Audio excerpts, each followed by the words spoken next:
Good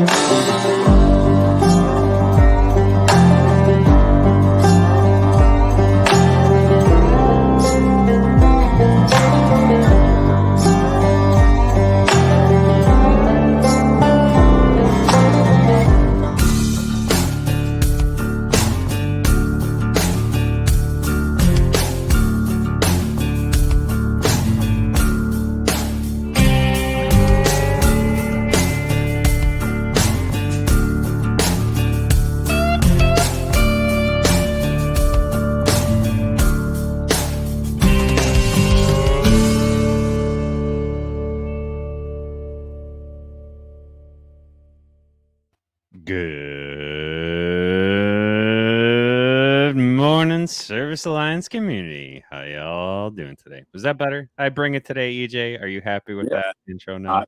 I'm happy with all of them, man. Well, that was a good one. Me and TK holding solid on the funny faces. It's Friday. It is Friday. It is Friday. We got Andrew in the house. Morning, Andrew. It was good. It was a good hot seat last night. We were talking about that in the pre-roll. Yeah, I had a good time. I learned a few things and some smart guys, man. That's what it's all about. I really enjoyed that. I love Steve's perspective on things. He's almost a toned down samurai.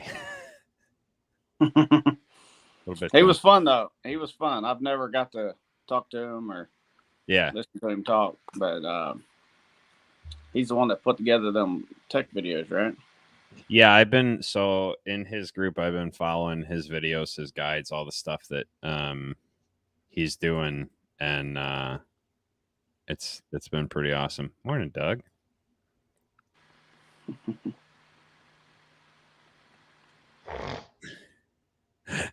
I understand what he's saying, but I'm laughing at this one real quick.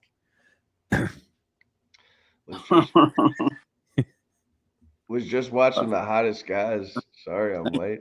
Whoa. Oh, I thought he was talking about us. Well, I mean, it'd be like that sometimes. Oh man.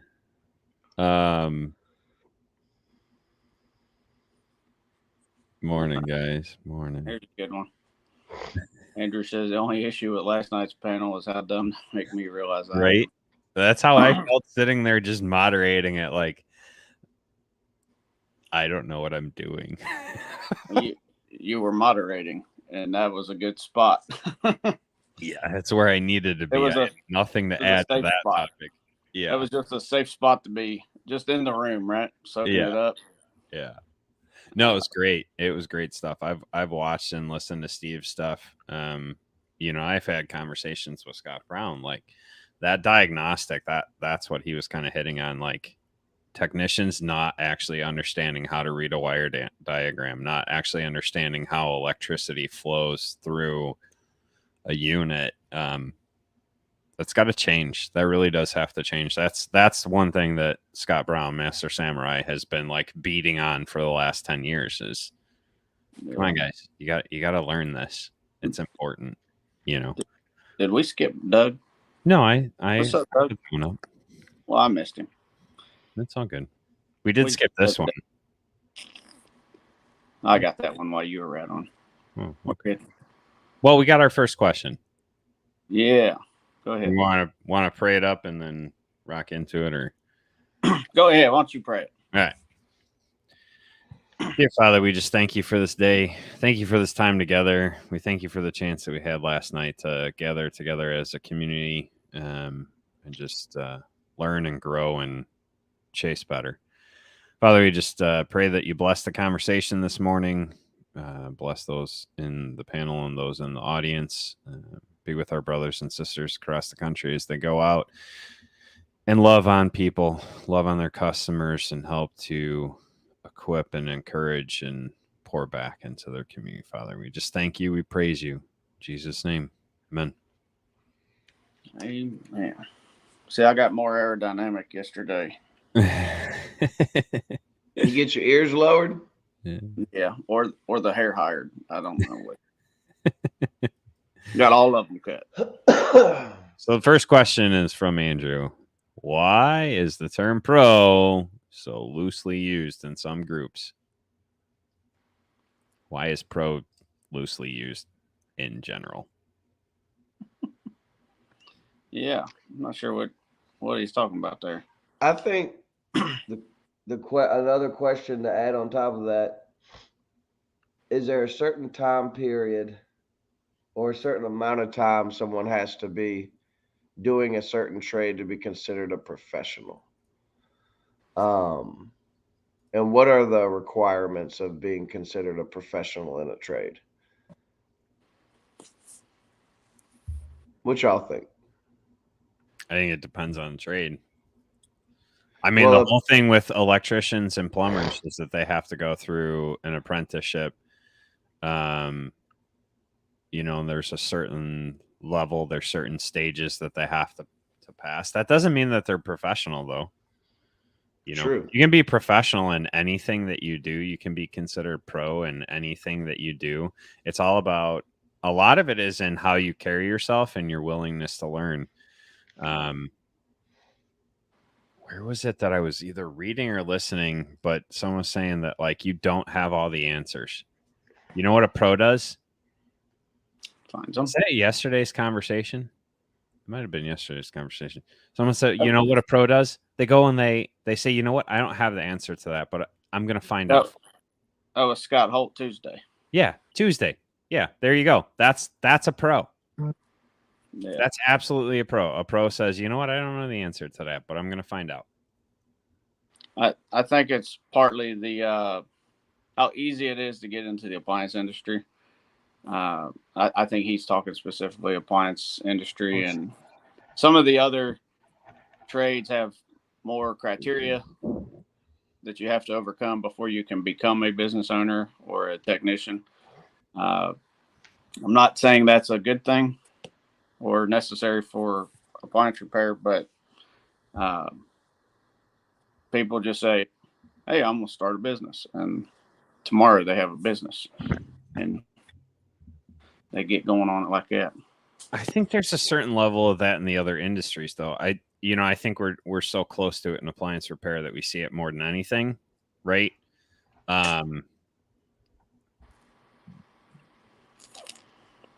So I think we're just more like acutely aware of how it is in our industry, our specific industry, appliance repair. But I think that reigns true anywhere. I think across all the industries, there's people that call themselves professionals that are not professionals by any stretch of the imagination. Yeah.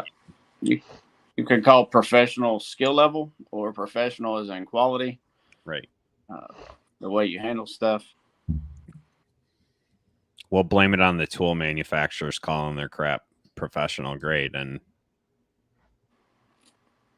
I wouldn't use it in my own home.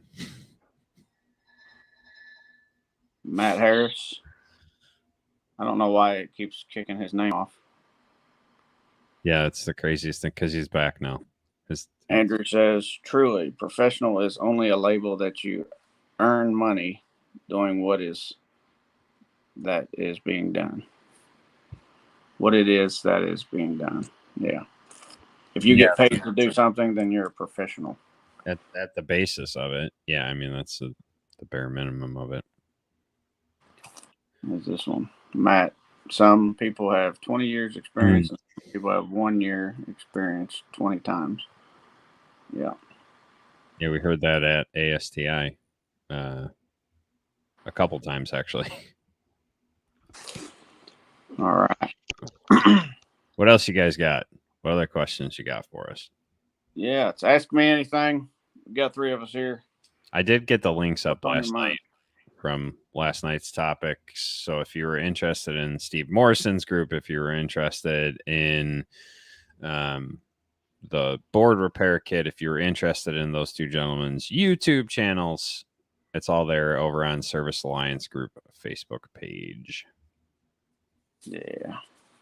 Tell you what, that opened my eyes to what opportunities are being left on the table. They there was some smart fellers in that room. And interesting different points of view. Phil being in there, he's building an empire, like at that awesome sign he had, a picture behind his head. He's thinking more on the business side. How can I capitalize on this skill that nobody wants to obtain? And he's making lots of money doing it. And the other guys, they doing it for necessity in their businesses or for fun because they enjoy the challenge. Also very cool. And they're pretty smart guys. Yeah, I enjoy that the other two guys who've had like just a ton of experience, and not to say that Phil doesn't, because Phil that's where he started, was at like board level stuff. But I like that all of them got something out of each other. If you didn't catch that, yeah, there's a better answer to your question, Andrew. What's a professional? Someone who learns something from someone else who's considered a professional themselves, right? Like you had a bunch of professionals last night, DK included in that, all learning from each other and going, you know what? I never thought of that. That's a great idea. So success leaves clues, guys. Success leaves clues. This one, I believe, is specifically at you, EJ, and TK as well. Andrew asks, as a newer sealed system tech, what have you found is the hardest point of entry? Me personally, understanding what I'm actually doing. It's a lot of what they talked about on the circuit board class or hot seat last night too.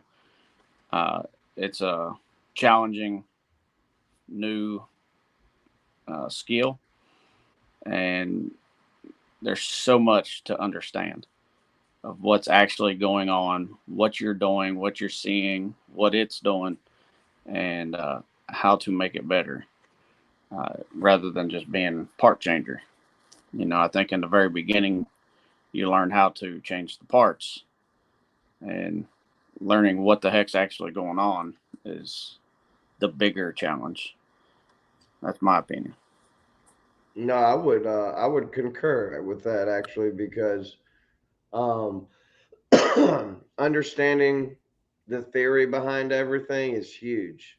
And that's what I've struggled with the most, but that's also what I've enjoyed the most learning about is like what EJ said, what's going on. And I don't have it down 100% yet, but it's cool to learn, and it's cool to have a new thing, a new skill in the appliance industry under my belt that I know will help provide for my family and hopefully other people's families down the road as I teach other people the skill. I think I've been extremely fortunate with how many smooth jobs I've had. So, knock on wood, hopefully they keep going smoothly. Nah, you know what? I'll tell you what. I hope they don't go smooth for you, because I'll tell you, as someone who's done it a little bit longer, and I do mean a little bit longer than you guys, I enjoy the troublesome jobs, because for me personally, I found that's where I've learned the most, right? Like Andrew says, refrigeration theory is a lifelong journey, and keep studying with every system that you open. Every time I've run into just a slightly different response in the system, or a slightly troublesome one, right? That's where I've learned the most. Personally, yeah. That's where I've learned, like, oh, hey, I've never seen that happen before, and so I've been able to actually learn and grow through that process. So I hope you don't keep getting smooth ones. I hope you have a couple hiccups where you got to call Steve Bretz, where you got to call me, where you got to call, someone, right? Because that's where you're going to learn. That's where you're going to grow. That's where you're going to go to that next level. We've talked about it before. You don't grow in a comfort zone. Comfort zone is not, it's just the same old, So if you really want to grow, if you really want to learn more, that's the way. Hit those road bumps. Yeah. No, you're right. I mean, I've had a few rough ones, maybe like 2 to 3, and those are definitely the ones that you learn the most from. You know, I've got my procedures on how I do. 99% of what I do is LG compressors, so I got my procedures down. I know exactly how it's supposed to go. It's when it doesn't go that way that I learn the most.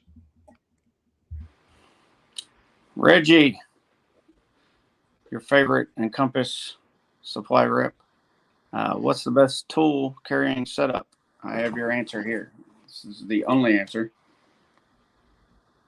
Vito MB. You may get a different variation of the Vito MB. Maybe the MB2. That's Maybe. half the setup. Well, you got to have more in the bag, of course, or more in the van. So some people believe you should bring all of your tools that are in your possession into every call. I don't know. I just bought that TPXL, the real big one. It's really cool. It's easy to open and see where everything is. But daggone, that thing's heavy. I've been using it for a week or two, and I'm switching over this weekend back to my MB. That's why it's sitting here next to me, empty. I have the MB3 because of the sealed system. I carry probes. I don't carry a manifold. And so with the probes, I can have my meter, my refrigeration probes, my access. I have some access valves within my meter bag. That's still an accurate answer, though, because I said anything MB. Yeah, that's half of my setup. When I'm actually carrying, like for a tool, I have the MC, which is the smaller backpack version. I like that one. And then I have the full size, which is actually what holds my extra tools. That was my original bag, and EJ is right. There is too much in that. I was carrying everything in that I needed, and my back was killing me by doing that. So I switched to a smaller bag with less, but that literally covered 99.9% of the jobs, and I would run out to the truck for the other 0.1% that I had to. But I still I would carry in the meter bag and the backpack because they are two different pieces to the coin. Yeah, I keep my backpack in the van. If I need extra, I just go out and get that extra tool and not carry the bag in. TK. I carry here's what I carry in. I have my screw gun with my Wera screwdriver. Both of those are in like a little holster together that clips onto my side like a gun. A holster. A bunch of bits in there. And then I have my Klein tool bag that has a putty knife, a pair of channel locks, and my van pliers and a little pick in it, and of course my meter. That's what I carry in. I'm a minimalist. I can take apart 99% of the appliances I go on with just that. So I'm not going to lug around a heavy bag all day to only use the same 5 tools. And then I also have stuff in my pockets that are part of my tools. I keep my little Klein electrician's ratchet in there. I keep a couple other little things. And I have the Vito meter bag, but even that's too much. Like I just don't need all that stuff. Yeah, Alex, I'm the same way. Alex. My MB bag there, it gets a little heavy every now and again because I just throw all the extra screws in there because I'm a minimalist too. I put stuff together more efficiently than the manufacturer sometimes, and sometimes there's extra screws. If I'm going minimalist, right here, that one. Hold on, I got you. This is my minimalist. So on the side, I have that Wera with the Melco on it. I have my Klein ratchet. So that's my minimalist. And then my backpack has the other stuff, like my van pliers and, needle nose, wire strippers, all that kind of stuff that I need. All right. What is the TK zone? That's where you could just fix everything that you see in like 4 or 5 tools. Yeah. That one. Doug Shear says, with the Yes. life expectancy decreasing over the years and the rate of non-repair on the rise, what do you guys think we can do as an industry to survive and thrive in business over the next 20 years? Honestly, not to beat that horse, but that circuit board stuff, that's one way. I mean, how much of a throwaway part is the control board now? You know, this world we're living in, techs, it's just not figuring out how to fix them. Instead of fixing parts, we throw them away. And heck, I know a guy. Shout out to Dean in Lexington. He's kind of a professional flipper. He's got a store and everything. He actually fixes parts. He fixes timers. He fixes shift actuators. Uh, he just fixes everything. I think it's part of the fun and the challenge. Yeah, I think it's going to go. I think we're going to get to a point where the sealed system work and the board level, as well as flipping, are the main thing in appliance repair. And it won't even be flipping. It'll be like Mike Carlson level re-engineering is what's going to be necessary because the manufacturers aren't going to support things, or so it seems. I mean, Whirlpool is sitting there raising prices and crying poor and crying and making every excuse in the world. I mean, literally that article that we read the other day is like, oh no, poor us, poor us. Suck it up. Everyone else is figuring out, you know? But I think we're going to start seeing more of that. And I think it's going to fall on us as technicians to almost become re-engineers, and solve it at a more local level for sure, which I'm fine with that. You know what I mean? I think that's the better way. Anyway, we've let them have free reign for a little too long. All right. While he's thinking. I think he's frozen. I'm not frozen. Oh, there he is. Me? Andrew asks, does quality display of tools not provide a better image? I mean, I don't know. Customers don't know. I think it doesn't matter how many tools you carry in as long as it's clean and looks neat. I mean, looking neat doesn't help you fix the appliance. But yes, for the image, you don't want to go in looking like a slob. And this guy, definitely TK's coolness level is on point when he's got the screw gun in the holster on the ready. Pull it out. That's Jenny. We skipped like 3 questions. I'm going to jump back up to this one. Go ahead. I'm just trying to keep with comments as we go too. I know. What's your personal opinion on optimum size for your own appliance repair company? I think the keyword there is personal. Like, everyone's going to be different. I can't tell you should have 5 technicians. I can't tell you should have 1 technician. I can't tell you should have 400 technicians. It's really what you feel comfortable in handling, what you are equipped to do, because you're going to grow into the size company that you can handle or want to handle, for that matter. Yeah, I'll tell you, Scott was a good point of view on this on Tuesday, and we discussed this just a little bit then. There's a lot of people out there that live long, happy lives, happy being a one-man show. That's fine. And then there's plenty that like having just 2 extra guys around. And then there's some that want to build an empire and have them all over the country, or have the entire city populated with, half the population of the city is your team. And that's awesome too. But in my opinion, or what I've heard, is 3 to 4 seems to be the sweet spot when things start clicking.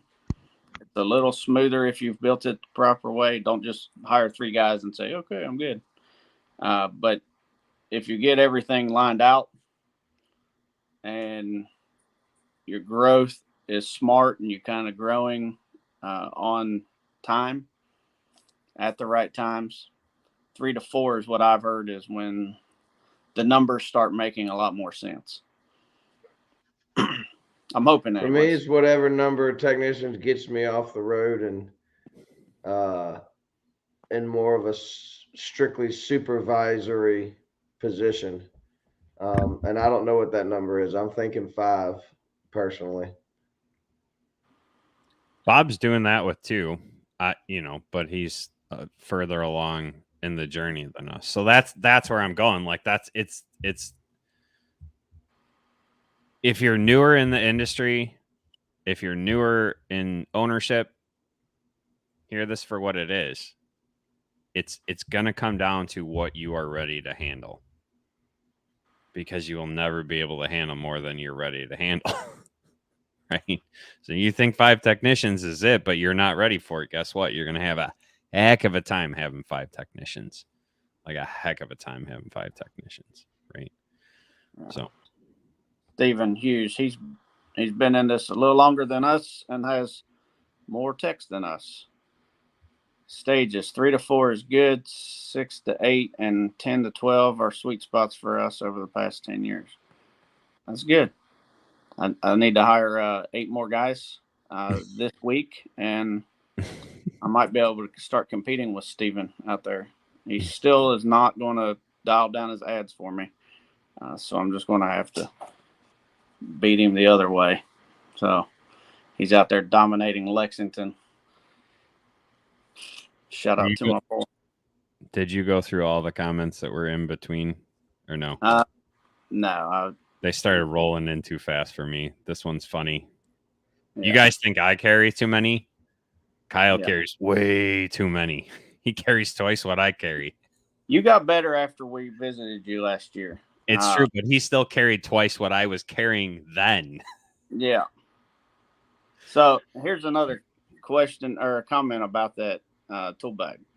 Minimalist is fine, but does extra trips to the truck not suggest you weren't prepared? And that was one of the big arguments in that post 2 weeks ago about it. And my thought is, going to the truck to get something that you have to finish the job that you're inside doing, I don't think it says you weren't prepared. You came in with a tool bag on time, ready to look at it, and you knew what you was looking at, knew how to take it apart to get to where you needed to be. Yes. If you came back from the truck and didn't have what you need, yeah, that looks like you weren't prepared. Yeah. And early on, I had to do that a few times. To say, hey, I need a bigger tool that I don't have, or a special tool to get this apart. It's giving me a hard time. And go to Lowe's. It happens. But that, I think, is more important than packing in a suitcase. And, you see where I stand. I ain't picking at you, Andrew. Andrew actually packs in the Klein backpack bag. It's got a lot of stuff. Doesn't seem to bother him packing it in. It works. That's just my opinion. I don't think I should carry a 40-pound bag just so I look like I'm more prepared. I've never had anybody ask me about my cute little MB bag. Ain't that a cute little thing? You're not prepared. I'm down to a 8-pound MC with my bits and stuff like that in it, and then I have the MB3 on the side. So, again, same thing. But I have the specialty tools in the truck. There's way more specialty tools. There's tools that I don't even put on the truck because you use them like once a year, but you need them. You know what I mean? Like, so you can't carry everything for sure. Yeah, I think the key is having the things on your truck you need, like EJ said. I've had some jobs where I had to run out to my truck several times. Because things come up and you can't expect to have a customer can't expect you to have every single thing in your tool bag. 100%. And for me, I'd just rather save my back and my muscles for other things rather than carrying around a big heavy tool bag to every single call. Well, and I think that all kind of lends itself into this one, right? Customers don't have a clue. Like, they don't know what we need to do our job on both sides of that. So, like, you having to go back out to the truck to get a specialty tool and them going, well, what, you weren't prepared? They don't know. I was absolutely prepared. It's on my truck. Right. Like, so that's in where the professionals do it differently, right? You're educating your customer. You're showing your customer, no, I got the tool. I got what I need. I got, and Andrew, so the record straight. it's less than 25 pounds. Yeah. You get, what kind of comments do you get, Andrew? And I was talking about my bag. It feels like it's 75 pounds. Go ahead. Sorry. No, you're good. But to the quality, right? Like, I got Harbor Freight $3 tools that do a better job than Klein $30 tools. I use the tool that gets the job done. Now, that being said, I also have 2 different pairs of van pliers, and we all know how much those cost, right? So it's very job specific. There are certain things where I don't care. That $3 Klein is going to do the job. I used to go and buy the Klein nut drivers before I bought an Impact because I could put a pair of channel locks on them and I didn't care if they broke. I didn't care if I lost them. I didn't care.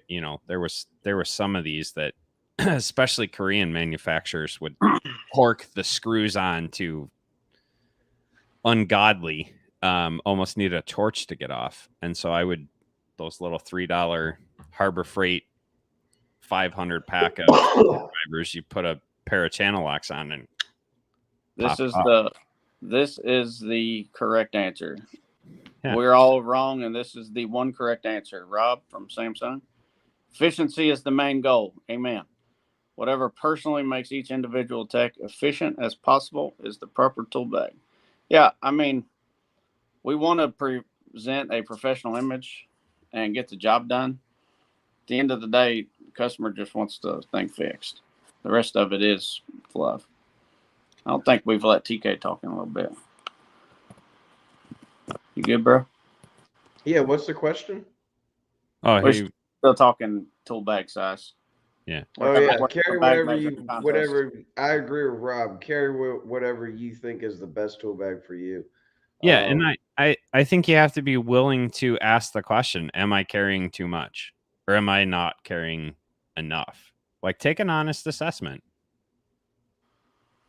I've evolved over the years. I've done everything from the regular open kit, the open type with the handle across the top. I've done the tool backpack. I've done, the small bag.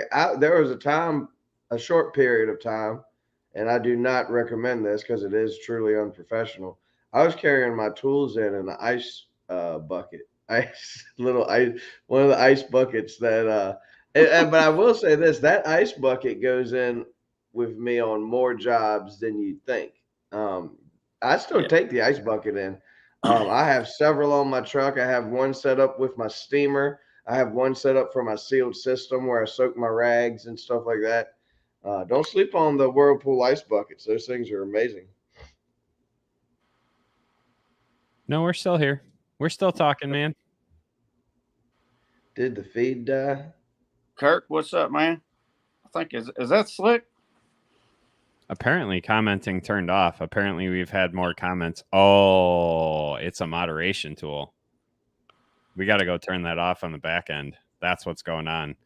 When guys start going too fast, it actually shuts down the thread. That's what's going on. So they can't comment? Uh-huh. Yeah, that's on the back end. Yeah. We're definitely getting a bunch. Not sure where it is, but yeah, that's what happens. So Andrew just agreeing also. I mean, he's a big backpack bag guy, and it works. And as Rob was saying, efficiency. His bag is organized. He knows where everything is inside the bag, and he has everything to do the job. It's basically, we all have fun up here chatting and arguing about it. It's just all in good fun. Whatever works for you works. Exactly. I tried the bigger bag twice. This being the second time, and I just don't like it. And I've tried the mid-sized bag, and it works out really good. Vito has one that's kind of I don't know, like this big and has an open top and the shoulder strap. Mike's got one, 5-star Mike. Maybe that's the right answer. 5-star Mike's using that one, so maybe that's the right bag. But I just like the little one. That's to me, it's fun going in with just a little bag and get stuff done. What's up, Kurt? What's up, Kurt? We're getting some YouTube love here. Check out the YouTube channel. It's right down here at the bottom, the other way. Service Alliance Podcast on YouTube. Subscribe. Smash the like button, as they say in YouTube world. I like saying that. It makes me feel like a cool YouTuber, and I'm not.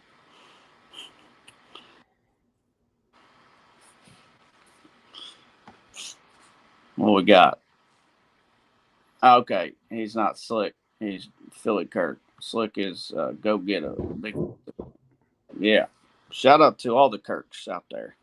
Kirk and Kurt and Slick. All good, man. All good. I just I cranked it back up, but it's not letting me. The other day I was able to turn the commenting back on, but it's not letting me turn the commenting back on today. But I did fix the problem going forward. So y'all commented more times than in an hour than it lets it happen, and we have that for those Tyler Stash moments. Mm-hmm. Oh, Even today though he's is not- Friday the 13th. I It forgot is. about that. Kyle just messaged me, and I'm not going to jump off to answer him. So he wants to know if I'll sell him the big Vito bag. Absolutely, brother. Absolutely. I'll only add 20% markup. 20% above 20% above MSRP, right? It's funny right there. Friday the 3rd. Is it? It is the freaking 13th. It is. Friday Oh, the 13th, man. It's going to be Yeah, a let bad. me see if I can Andrew's get on that. YouTube. Look at him. He's got his Great Miami. Where you Not at? really. He's at the I'm gonna river. try again. You at the cabin? Yeah, he's at the river. See if I can give y'all a good shot. Me too, of Kyle. where- It's yours, bro. Yours. You got it. Okay, y'all should be able to comment now. It finally let me turn it back on. Let's see. Hey, YouTube's not stopping any of the comments. Y'all want to comment? Because YouTube. honestly, it was the Facebook. It was a moderation thing that we had decided to turn on for those moments when feeds run away and we're all busy working. It backfired on us for these Ask Us Anything. Steven's got a question. What's one can't go without tool? I mean, I've got a couple, but the one I could not live without is my meter. I mean, I'll figure out how to take stuff apart, but if I get into it and don't have a meter to check anything, what the heck am I doing there? I've got other favorite tools, but that's the one can't go without it. Don't go in without a meter. Then you look unprepared, whether they know it or not. Yeah, I mean, I've gone in without a meter on a lot of jobs personally. I'm not saying you should or shouldn't or what the right answer is, but mine would be screw gun. I've been in on plenty of leaking appliance calls where I left my meter in the bag. I don't need a meter to find a leak. It's not going to help me any. So that would be my answer, screw gun. Yeah. Mine's a Wera. That I switched to that Wera. I carry the Wera and the little Klein thing, and that with the Melco, I consider that all one tool. That I can basically take apart whatever I need to take apart, and then I can go back and I can diagnose or I can do whatever. Those are my favorite tools. I was alluding to, 2 of the 3. Maybe Andrew. Just kidding, man. No, I just have to pay attention that that's a moderation thing that we have set, and then now it's set the other way. So, and while he says he should shut up, he's on YouTube, so he can say as much as he wants now. this is true. Andrew says his can't go without tool is the right angle driver. That's another sneaky favorite tool. You kind of underestimate it until you need it, and it's like, yeah, When you that need it, little you need it. that thumb ratchet, the Klein ratcheting that stick your thumb in the hole. Love it. That thing has bailed me out a few times. It's the best thing I ever bought. Yeah, I love that. I keep that in my pocket. That's pocket. That's one of the only tools I keep in my pocket. So Kyle, you need to go back and you need to watch episode number 2 of Yes. the podcast, and TK and I break this whole thing down. That's where I introduced TK to the Klein that we're talking about that I use, and where he introduced me to the Wera, and now we both carry both all the time. Yeah. It's but to answer your question, Kyle, definitely go watch it. But it's basically a multi-bit screwdriver, but it's so much more than that. Well, you have to watch the video. You can take the extension out and you can put it in your drill, and you can, just like all the things. It's amazing. He's got it now. He's come around. Guest spare. Just authorized by Samsung and Electrolux. Congrats, man. Which one should I go with or not? One man show. I mean do them both and learn, and then stop taking calls from them. Just turn them off. Yeah, I would say do them both and see which one you like better. And if you don't like either of them, then there you go. Yeah, it's what are you looking to get out of it, Gaspar? Ask yourself that. Manufacturer warranty doesn't pay very well, just naturally, but you get the resources. And set your service area with them extremely tight to your office or your house, because anything outside your service area, they're going to pay you a trip fee on. So set your service area tight where you feel comfortable having it, and then anything outside of that service area, they're going to pay you a trip fee for. So the goal with the manufacturer isn't to get a bunch of work from them. The goal with the manufacturer is to get the information and the referrals and everything else. As far as I'm concerned, I don't do manufacturer's warranty, but 100% agree. And quickly, yes, it's very similar, but better, cheaper. Yeah, because I've had both. I by head and shoulders prefer the Wera. Andrew. I am still a long time fan of Klein everything. That's one Klein tool that I don't buy anymore. Facebook user says, "Good morning, guys. My favorite tool is my Gerber multi-tool. Fixed more products with that multi-tool over the years and ain't tool my back. When I was a maintenance tech, I always had a multi-tool on me. It was my favorite thing. I don't use one now." There's our Samsung rep chiming in. Yep, pick them for what they offer. So yeah, even the guy from Samsung agrees with me. No, but the multi-tool is a must-have. I keep that on my side. I keep a multi-tool on my side every single day of my life. Like, even if I'm just going out with the family, like, that's EDC all day. Like, I keep my Leatherman in its little holster, like, everywhere I go. Like, I want to have a knife. I want to have pliers. I want to have, you just never know. Like, you never know when you're going to need those little things. Yeah. Scott. He loves all the Kleins. Patch is my favorite of the Klein line as well. Patsy Klein. Yeah, I am a flashlight pocket knife. Yeah, even when I'm not working, I have a flashlight and a pocket knife on me, and the guys can attest that I am a flashlight whore. Yeah, I'm still tripping on Scotch. I've got a couple of flashlights that I ain't even opened yet. I'm trying to think of a good Patsy Cline song, but I can't. What songs did she sing? Didn't she sing "Walking in the Moonlight" after midnight? I think I go walking I think we're on a different. In the moonlight. Is that Patsy Cline? Yeah, my go-to for flashlights, by the way, is Streamlight. You cannot go wrong with a Streamlight, honestly. Especially if you buy the rechargeable batteries for them. Oh, baby, love them. I charged it to the game, Andrew. I kept that one. Man.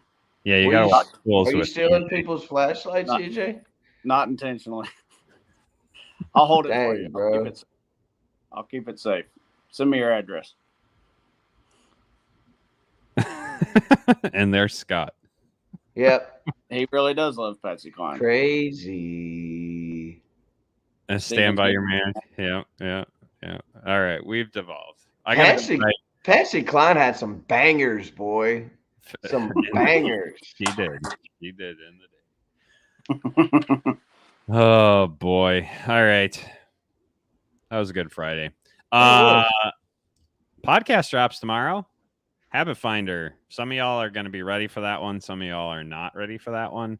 But my good friend Paul Blanchard, co-founder of Habit Finder Institute, there is a free assessment that you can go and take. If you're a business owner and you've had some years in this, I highly suggest going to take that and just kind of seeing where you are in mindsets.